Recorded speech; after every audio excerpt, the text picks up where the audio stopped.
Ah, so I'm sure you are eager to hear the end of Flint Fireforge's story. So let's get into it. Last we left off, the heroes of the Lance were separated when they were attacked by the Blue Lady. In Tarsis, Flint found himself in Strum Brightblade's group.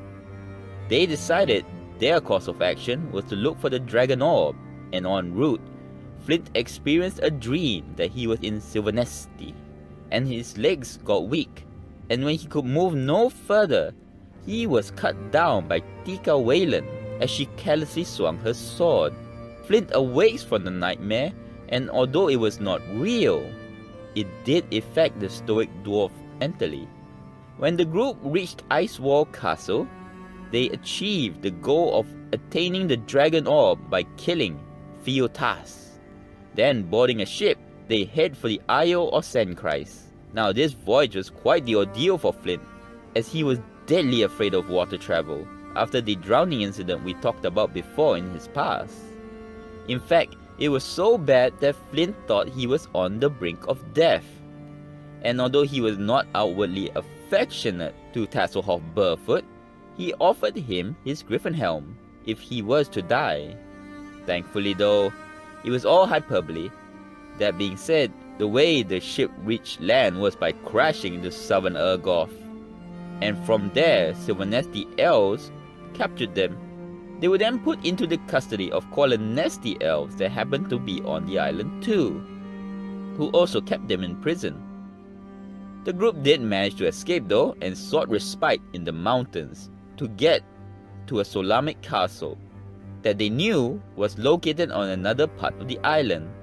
They were still being pursued though, and decided to split the party, with Strum and Derek taking the orb, while Flint and the others took another route to throw off their elvish pursuers.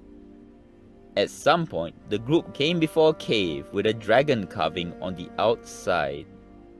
This is the tomb of Huma, and Flint and the others save Tasselhoff then fell into a deep sleep after entering the cave.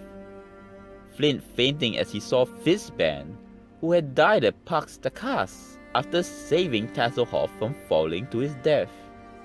When Flint does awaken, he sees that everybody is there but Fizzban and Tasselhoff. He is genuinely worried, but covers it up after a while with anger. Lorana though manages to convince Flint to travel back to Sandchrist. At the Council of Whitestone, Flint is joined by Tasselhoff once again, and along with Strum and Lorana head to the High Clarice Tower. They find out their dragon army is headed their way and set up a hasty defense. Flint fights bravely along with others and are able to hold off the enemy. Lorana finally then is able to use the Dragon Orb to lure the dragons into a trap, and the Draconian army scatters. It is a victory, but the hero, Strum Brightblade, has sacrificed himself and have fallen in single combat on the blade of the Blue Lady. Kitara Ut Matar. At Palantas, Lorana gets a promotion to General of the Whitestone Army, and Flint and Tasselhoff are given dragons to ride. Tasselhoff enthusiastically agrees, but Flint takes a lot more convincing to leave the ground. The Vingard campaign then began. Kalaman is taken, and during a trade of prisoners for Tanis Half-Elven, Lorana is captured, and Flint and Tasselhoff return to Kalaman. The rest of the group agrees to travel to Naraka with the immortal Bremen in tow.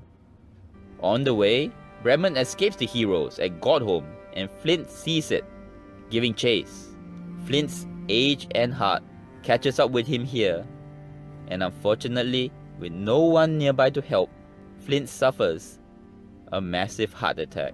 He lays dying, and again sees Fizzban, but this time sees him for who he really was all along, an avatar of the god Paladine. He asks to be assisted in leaving Ansalon, and Fizzban agrees, carrying the dwarf to the Black Pool, and they disappear. In the afterlife, Flint rests under a tree near the god of the dwarves, Rayrox's forge, waiting for his friends. After the Chaos War, his wait is over. Importantly, the person he truly wanted to see again the most was Tasselhoff Barefoot. For although he was not shown much in life, Flint, in his heart, counted the Kender as his bestest of friends. So that is the life of Flint Fireforge, a brave, loyal, and stoic dwarf to the end. I hope you have enjoyed. Until next word.